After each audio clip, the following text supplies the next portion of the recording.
There is something about the mountains, a silence that doesn't feel empty, a stillness that presses against your skin. When you find yourself in the middle of nowhere, surrounded by ridges that block out civilization, the wilderness feels alive. It breathes. It watches. It waits. This story begins with a group of hikers, 10 friends, bound by a tradition. Every summer they would choose a different mountain range, each year more remote, more wild, as if chasing something they couldn't quite name. This year, they chose the Grayspine Mountains, an ancient stretch of wilderness that few dared to wander. The locals spoke about the Grayspines with hesitation. The towns nearest the foothills rarely welcomed outsiders. At the gas stations, the diners, the few motels on the way in, they were met with cold stares. When asked about the trails, directions, or campsites, the locals answered quickly and changed the subject. Some even advised against going too far in. But the group ignored the warnings. They were experienced, confident, or maybe just arrogant. The first day began easily. Clear skies, crisp mountain air, and an overwhelming sense of adventure. They laughed, they sang, they shared stories as they hiked higher into the range. But by the second day, the atmosphere had shifted. The trail seemed less like trails and more like something nature had reclaimed. Overgrown roots tripped their feet. Strange claw marks appeared in the bark of trees. The forest grew denser, darker, the canopy thick enough to choke out the sun. And then came the sound. At first it was faint, like wind moving through the pines. But it wasn't wind. It was rhythmic. A low, guttural hum that rose and fell as though coming from the trees themselves. When they stopped to listen, it stopped too. When they moved, it started again. By the third night, unease had replaced their laughter. Around the campfire, their jokes carried a nervous edge. The woods no longer felt welcoming. It felt as though something was drawing them in deeper, step by step, night by night. One of them, Hannah, woke in the middle of the night. She swore she heard someone calling her name. The voice was faint, but familiar, her mother's voice. Confused, half asleep, she stepped out of her tent. The forest stretched before her, shadows layered upon shadows. And from within those shadows, the voice came again. Hannah, come here. Her breath hitched. She turned to wake her boyfriend, but something inside her, something primal, told her not to. Instead, she took a single step into the trees. The soil was soft beneath her feet, damp and cold. She strained her ears, heart pounding in her chest. Again, the voice. This time farther, softer, leading her away. She followed. Later, the others found her footprints veering off the trail. They followed them for almost a mile before they stopped. The prints didn't fade, they ended, as if she had been lifted into the air, gone without a trace. That night, the group argued. Some wanted to keep searching. Others insisted they return to town and call for help. But in the Grayspine Mountains, phone service was non-existent. And by the time dawn broke, Hannah was gone. The group pressed on, refusing to split. Fear weighed heavy on them now. Every sound made them freeze. Every snapping twig, every rustle of branches.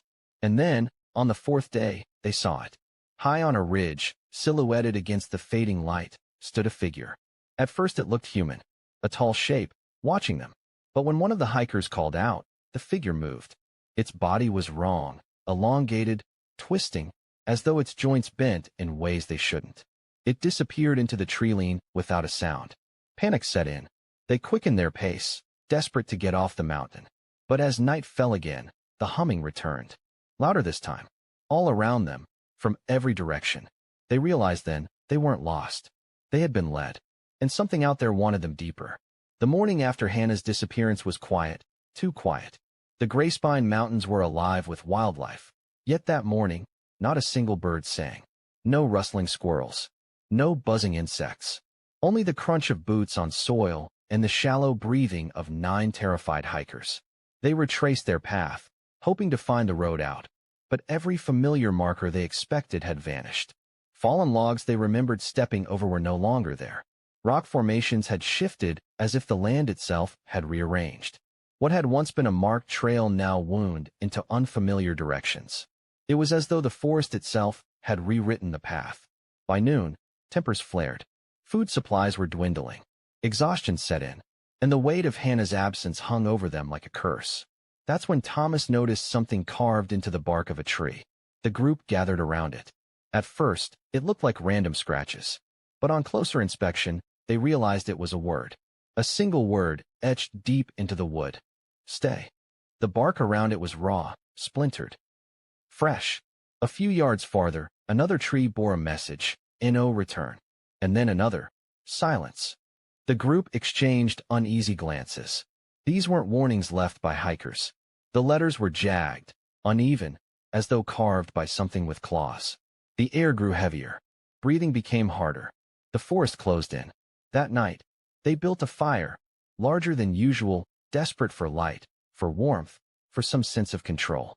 They sat in silence, staring into the flames, when one of them, Marcus, froze. "Do you hear that?" he whispered. The others tilted their heads. At first, nothing. Then, faint but distinct, the sound of footsteps circling them. Slow, deliberate, crunching leaves, breaking twigs. The fire's glow stretched only so far. Beyond it lay an impenetrable wall of darkness. Every set of eyes strained into that void, but they saw nothing. The footsteps grew louder. Closer. One of them, panicked, shined his flashlight into the woods. The beam cut through the black and landed on a face. It was Hannah.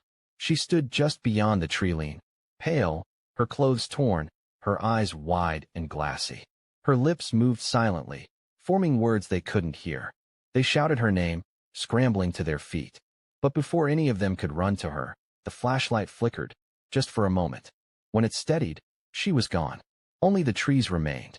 The group collapsed back around the fire, trembling, trying to rationalize what they had seen. But deep down they knew. That hadn't been Hannah. Not anymore. The forest hummed again, the low vibration threading through their bones, making their teeth ache. This time, it was followed by whispers. Dozens of voices overlapping, indistinct, like a crowd murmuring just out of reach. Some swore the whispers spoke their names. Others claimed they heard words like "stay" and "below." But none of them dared to repeat the phrases aloud. When morning came, the fire was nothing but ash. And on the ground around their camp, in the soft earth, were handprints. Hundreds of them. Small, large, overlapping. As though countless hands had crawled from the woods in the night, circling them, reaching, but never quite touching. Panic consumed them now. They abandoned their plan of retracing steps and instead marched in one direction, hoping to stumble upon civilization. But the deeper they went, the stranger the land became. Trees twisted unnaturally, their trunks bending like contorted bodies. Rocks jutted from the earth in shapes that resembled crude faces. And the deeper they pressed on, the more certain they became that they were not walking on any trail. This was something else. By the sixth day, 2 more were gone. Lydia vanished while filling her canteen at a stream.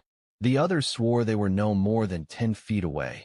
But when they looked back, the stream ran undisturbed, her canteen lying empty on the bank. Then it was Marcus. During the night, the group awoke to his screams. They burst from their tents, lights sweeping across camp, only to find his sleeping bag ripped open, shredded. His body was nowhere to be found. The ground was torn, as though something massive had dragged him into the trees. Blood trailed off into the darkness, and then stopped abruptly, as if he had simply ceased to exist. The remaining hikers, now only 7, were hollow shells of themselves. Their eyes sunken, their voices hoarse, their hope fractured. Some wept openly. Others spoke to themselves, muttering prayers or curses. But what terrified them most was the realization that the forest was not merely a backdrop. It was a predator, a living thing, and it was hungry. On the 7th day, they stumbled upon something they could barely comprehend. A cabin, rotten wood, a collapsed roof, moss covering its sides. It looked abandoned for decades, swallowed by the wilderness. But smoke curled from its chimney. The group froze. Relief and terror battled inside them. Shelter, civilization, or a trap. Finally, desperation won. They approached, each step heavier than the last. The door creaked open on its own, revealing a darkness inside that seemed to breathe. And from that darkness came a voice. Low, calm, patient. Come in. You're almost home. The cabin loomed like a mouth in the forest, its doorway a gaping throat leading into blackness. None of the 7 wanted to enter, yet none could resist the strange pull it exerted. Hunger gnawed at their bellies. Exhaustion weighed their bodies down like lead. And above all, The voice had shaken something loose inside them, a sliver of hope, poisoned with dread. They stepped inside. The air was damp, mold clinging to the walls like rot. Dust floated thick, disturbed only by their trembling breaths. The floorboards groaned beneath their boots. At first glance, the place looked empty. No furniture except for a crooked table and a single chair. No signs of life, no food, no water. But on the walls, carved deep into the wood, were words. Hundreds of them, overlapping, layer upon layer. The same words they'd seen in the forest: stay, no return, silence. Below, a chill rippled through the group. Someone muttered a prayer. Someone else swore. And then, from the far corner of the room, a sound. Not footsteps, not breathing, a scratching, slow, steady, as if nails dragged across wood from the inside of the wall. The group froze, their eyes darting toward the sound. The scratching grew louder, more frantic, until the wooden panel began to splinter. "Get out," whispered one of them. But their feet refused to move. The wall cracked open, spilling dust and fragments of rotted timber. And from the darkness within, a hand emerged. Not human, too long, skin pale and stretched thin, veins pulsing beneath it. Fingers ending in points, as if sharpened. The group bolted, stumbling out the cabin door, tripping over one another. The forest welcomed them back, the air outside no safer than the horrors within. Behind them, the cabin moaned, its walls flexing as if something immense shifted inside. They ran until their lungs burned. But the forest was endless. Every direction looked the same, pines stretching tall, their needles whispering in the wind. Only, it wasn't the wind. The whispers grew clearer the deeper they went. Voices threading through the trees, overlapping, echoing from every direction. Familiar voices. "Loved ones." "Hannah," whispered a voice behind them. They turned. For a moment, just a moment, they saw her again, standing among the pines. Eyes wide, face blank. Lips moving, repeating the same word over and over. "Stay?" Her mouth stretched unnaturally wide. The sound that poured from it was not a voice at all, but a chorus. Dozens, maybe hundreds, all layered together, commanding in unison. "Stay, stay, stay." The forest shook with it. The trees groaned as if bending to the sound. One of the hikers, James, snapped. He broke from the group, sprinting toward her. "We can bring her back. She's alive. She's right there." The others screamed after him, but it was useless. He disappeared into the pines, swallowed whole. His cries echoed, then cut off abruptly, leaving only silence. The whispers grew louder. The air thickened. The pines themselves seemed to shift, their branches knitting together, closing off paths, hurting the group deeper, deeper. Night fell again, though none could remember the sun setting. Darkness bled into the forest unnaturally fast, consuming every scrap of light. They lit what few torches they had left, but the batteries were dying. Each flicker of light revealed more of the same: twisted trees, endless shadows, and shapes that darted just beyond vision. That night, no one slept. The forest didn't let them. From every direction came the whispers, louder, insistent. Some hikers pressed their hands over their ears until they bled. Others wept, begging for silence. The voices mocked them, repeating their own words back at them, twisting them. When dawn arrived, only 5 remained. The others they never saw go. Their sleeping bags lay empty, zipped open, no signs of struggle. Just gone. The 5 pressed on, half mad, eyes hollow, skin pale from hunger. They no longer spoke to one another. Only walked. Always forward. Always deeper. Until they found the clearing. It was unlike anything they had seen before in the Grayspine Mountains. Perfectly round, as though carved by some colossal hand. The trees around it leaned inward, their branches forming a canopy that blocked the sky. And in the center, a pit. Wide. Black. The earth around it cracked, as if the ground had been forced apart. A foul stench seeped from its depths, thick and nauseating, like rotting flesh left in the sun. They approached cautiously, peering into the abyss. No bottom, just darkness. And from that darkness came the whispers. Louder now. Clearer. Home. The pit called to them. One of them, shaking, whispered, "This is where they went. Hannah, Lydia, Marcus, James. This is where it took them." Another shook his head violently. "No, this isn't real. It's a trick." But even as he said it, His feet slid toward the edge, pulled as if gravity itself bent differently here. The forest seemed to lean with him, pressing them all closer. Then, a hand shot out. Not from the pit, but from one of the hikers. He grabbed the arm of his friend, who had nearly fallen in, yanking him back. But as he did, both of them looked into the pit at the same time. And they saw dozens of faces. Familiar, unfamiliar, twisting, screaming, whispering. Faces of the missing. Faces of the dead. Faces of those who had walked into the mountains and never returned. The pit wasn't empty. It was full. The realization shattered something inside them. And then the ground beneath their feet began to crack. The cracking earth echoed like thunder, a deep vibration that rattled through their bones. The pit widened, its edges crumbling beneath their boots. The five scrambled back, soil sliding into the abyss. And from below, something stirred. The whispers rose into wails, 1,000 voices shrieking, begging, chanting all at once. Hands clawed upward from the darkness, pale and skeletal, grasping at the air, pulling themselves closer to the surface. The group bolted into the treeline, running blindly. Branches tore their skin, roots snagged their ankles, but they didn't stop. Not until the screams behind them melted back into whispers. When they finally collapsed from exhaustion, they found themselves in a place both familiar and alien. Their old campsite. The same clearing where they had first made fire. Their tent stood upright. The ashes of their campfire lay in a perfect circle. Even their backpacks were there, untouched. Except it wasn't right. The tents were too clean. No signs of the rain that had soaked them days earlier. No tears in the fabric from frantic packing.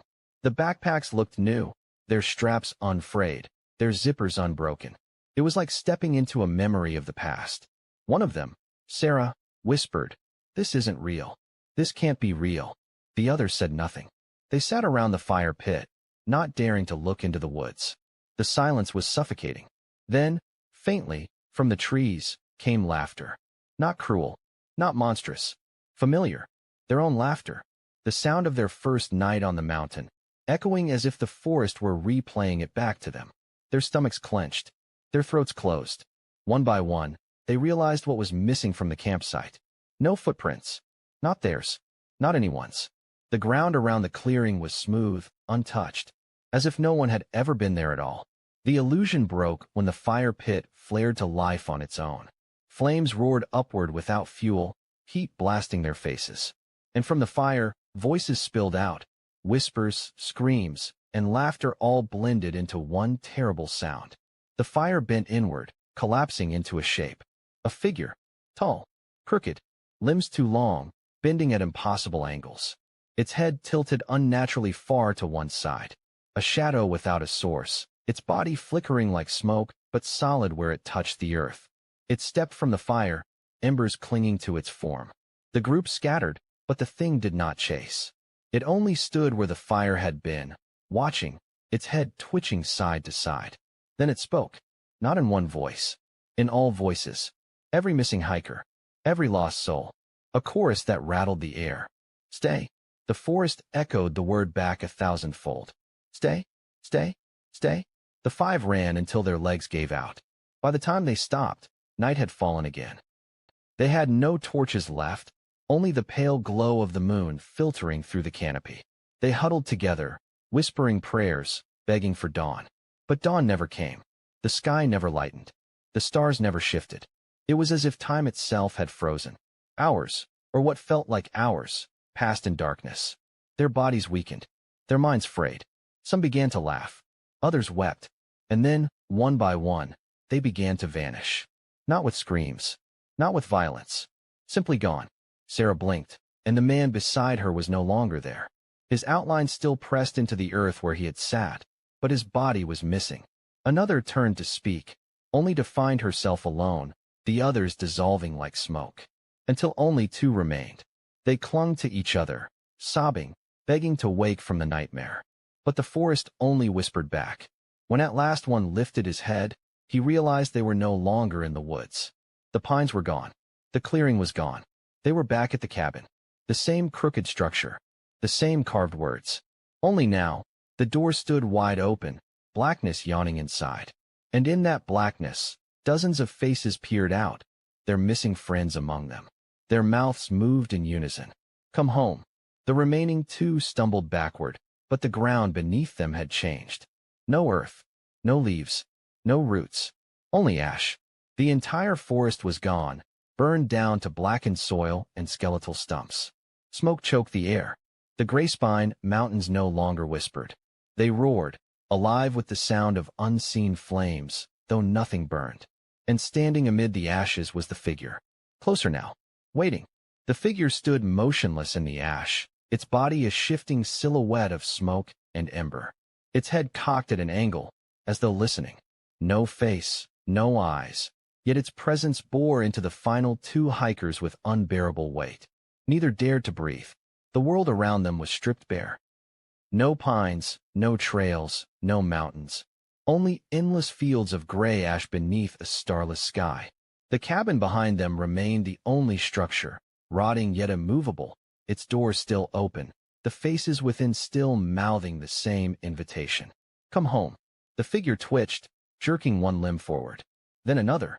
Its gait was wrong, like bones scraping inside the wrong sockets. One hiker broke. A scream tore from her throat as she sprinted into the ash, away from both the cabin and the figure. Her companion reached out, but she vanished into the distance, her footsteps leaving no trail behind. Within seconds, she was swallowed by the horizon, gone as though she had never existed. The last survivor collapsed to his knees. His body trembled with exhaustion, with fear, with the hopeless weight of realization. There was no way out. No trail. No road. No return. The figure stopped just before him. For the first time, silence fell. The whispers ceased. The ash stilled. The air hung heavy, waiting. And then, the figure bent low, its faceless head inches from his own. Though it had no mouth, a sound seeped from it. A breath. Cold, wet, and rancid. The sound of something ancient, alive, and endless. It spoke in a single voice this time. A voice that was not Hannah's, nor Lydia's, nor Marcus's, but something older. You are home. The survivor's scream echoed through the ash, but it wasn't carried away. It folded back into him, swallowed by the silence, until nothing remained. The figure straightened. The cabin's door slammed shut. The ash gave way to darkness. And then, the mountains returned. Sunlight broke through the pines. Birds sang. The gray-spine mountains stood as they always had, silent and indifferent. The trails looked normal again, untouched. At the base of the mountain range, months later, search teams found abandoned cars belonging to 10 hikers. They found footprints leading onto the trail, but none leading back. Not a single body was recovered.